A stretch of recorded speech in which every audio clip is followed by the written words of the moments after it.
Oke? Nah, anak-anak muda dengarkan, adik-adik, untuk menentukan 5 tahun yang akan datang dalam hidupmu itu jadi apa? Dengarkan, untuk mengetahui 5 tahun yang akan datang dalam hidupmu itu mau jadi apa? Itu sangat ditentukan oleh pilihanmu hari ini.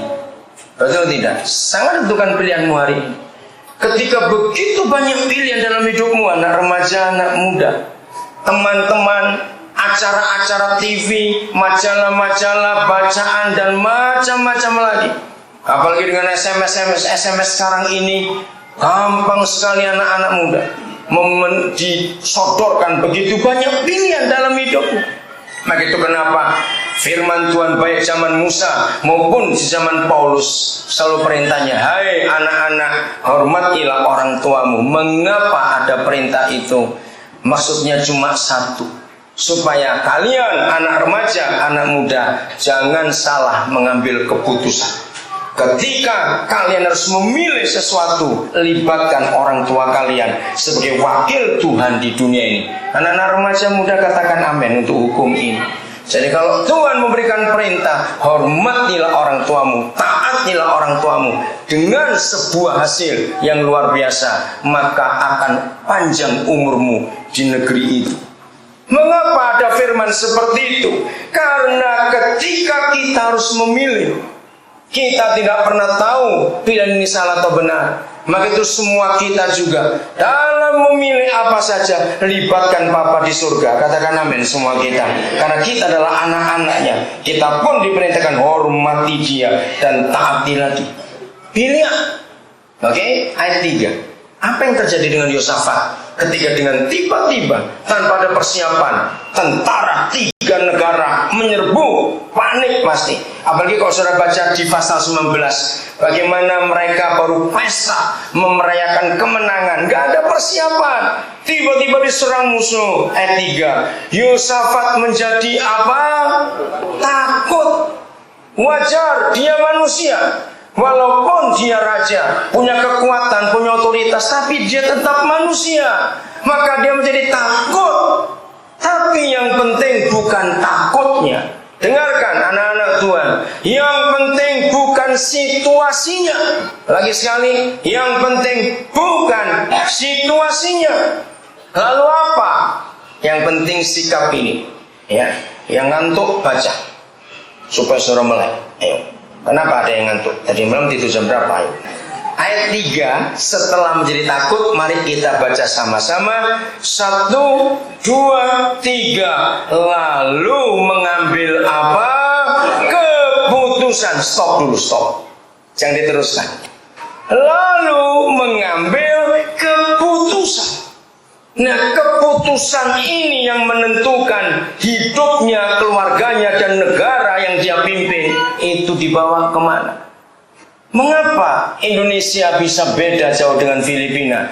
Jangan bandingkan Singapura, saya terlalu jauh kita dengan Singapura itu. Saya tuh tiap kali ke Singapura, saya tuh sakit hati betul lihat Indonesia ini. Sakit hati betul, saudara. Kenapa? Singapura itu negara kecil. Saudara, Pulau Batam itu masih lebih gede dari Singapura. Tapi airportnya, bandaranya sudah 3 sekarang. Dan tahun depan akan selesai dibangun bandara keempat. Bayangkan. Ini berapa hari ini saya baca bahwa dari bulan Januari sampai bulan Juli, maka turis yang masuk ke Bali itu jumlahnya 1 juta sekian. Wah, sudah bangga. Kecil. Singapura itu bisa jutaan. Itu bukan dalam cuma 2 bulan. Bayangkan. Kenapa? Pemerintah kita bukan tidak pernah mengambil keputusan. Pasti mereka selalu membuat keputusan. Masalahnya keputusannya ini di tangan, dinasihati oleh siapa, itu yang penting. Maka itu anak-anak Tuhan, untuk apa saja dalam hidup ini, kita menang atau kalah, kita gagal atau berhasil, kita diberkati atau kena kutuk, itu selalu ditentukan ketika kita mengambil suatu keputusan. Dr. Fendi, kita dengar kesaksian tadi, keputusannya luar biasa. Dia mau PTT untuk masa yang kedua lagi. Itu keputusan yang luar biasa. Dr. Aan, saya masih ingat begitu dia lulus, Bagaimana dia ambil keputusan untuk menabiri? Semua kita bisa salah mengambil keputusan. Apa ini yang Tuhan ingin kita harus hati-hati. Nah, Yosafat keputusannya jelas. Dia bisa mengambil keputusan untuk rapat. Betul tidak? Rapat darurat karena negara dalam keadaan bahaya. Bisa nggak Yosafat mengambil keputusan itu? Ya harus bisa, karena dia pemimpin, dia kepala negara. Yosafat pun bisa berbuat keputusan, kita nyerah aja sudah, karena kita nggak siap perang ini. Bisa tidak dia mengambil keputusan seperti itu? Bisa. Apa saja bisa dibuat untuk keputusan. Tapi inilah sikap yang luar biasa. Apa keputusan Raja Yosafat hari itu? Berkeputusan untuk apa? Mencari Yahweh. Ini yang luar biasa. Padahal dia bisa menggunakan seluruh kekuatan tentaranya untuk langsung maju. Tapi tidak. Keputusannya adalah mencari yang Maha Besar. Itu tanda dia mengakui bahwa dia tidak berdaya. Sebelum lebih jauh kita melangkah, mengapa ada begitu banyak orang sulit mengambil keputusan? Betul tidak? Secara jujur, mengapa? Maafkan saya kalau saya cerita hal ini. Saudara boleh tanya istri saya, saudara yang kenal dekat saya akan tahu. Saya itu sudah terlatih bertahun-tahun untuk bisa cepat ambil keputusan. Satu kali di Bandung, saya diwawancara di sebuah kantor. Ada berapa orang? 8 atau 9, saya lupa, enggak sampai 10. Lalu 4 orang itu ahli-ahli jiwa. Bukan saya sakit jiwa loh, begitu, bukan. Saya tanya, kenapa kalian ngajak saya berkumpul? Lalu mereka berkata begini, karena kami melihat Koden ini bisa multitasking. Saudara tahu kata itu? Jadi bisa mengambil tanggung jawab yang begitu banyak dalam satu kesempatan. Nah, sebelum kalian tanya lalu saya jawab, saya tanya balik dulu. Dari mana kalian bisa tahu? Saya sendiri gak menyadari akan hal itu. Terus diantara mereka ada berkata gini, saya pernah lihat Koden terima telepon rumah sambil SMS. Terus saya tanya, apa sulitnya? Saya bilang begitu. Saya bilang yang terima telepon ke kuping saya, yang SMS kan jari saya dan mata saya. Saya tanya aja. Nah, lalu seorang ahli jiwa itu berkata, nggak bisa. Secara normal harus konsentrasi ke telepon. Nah, di situ kan bisa memisahkan. Ini telepon sambil ngomong, ini juga bisa SMS. Satu kali lagi, Konen lagi ngomong dengan seseorang, dan kami tahu itu serius. Tiba-tiba ada orang datang.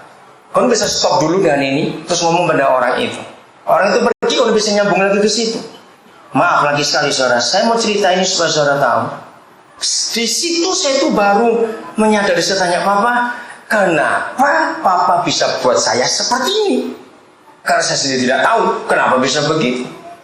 Saudara, ada 2 jawaban dari Roh Kudus pada hari itu. Jadi saya tanya dulu pada Papa di surga sebelum saya bisa jawab, karena saya sadar hal itu terjadi bukan karena saya belajar dari buku atau saya belajar di sekolah, tidak. Dan dari situ saya menyadari ternyata betul. Maka itu anak-anak Tuhan, pikirkan ini. Cuma ada 2 penyebab. Catat ini bagi yang ingin tahu. Nomor 1, ini yang paling hebat dan mereka tulis. Waktu saya terangkan ini kepada mereka tulis dan mereka setuju. Mengapa saya bisa multitasking? Nomor 1, karena hampir saya tidak ada waktu untuk mikir diri saya sendiri. Dan salah satu psikologi itu menganalisa. Jadi memang seperti sebuah kekuatan, ya, entah itu sebuah CD-ROM dalam komputer, apa itu sebuah, kalau dulu zaman dulu ada disket untuk menyimpan program atau semuanya itu. Kalau hidup kita ini hampir tidak ada waktu untuk mikir diri sendiri, enaknya bagaimana? Maka menghadapi apa saja itu akan objektif melihatnya, karena tidak ada urusan dengan diri sendiri. Tapi kalau apa saja yang kita mau putuskan dan kita sangkut pautkan dengan kepentingan diri sendiri, maka jadi subjektif. Lihatnya, coba renungkan, iya atau tidak. Subjeknya kemana? Ke aku.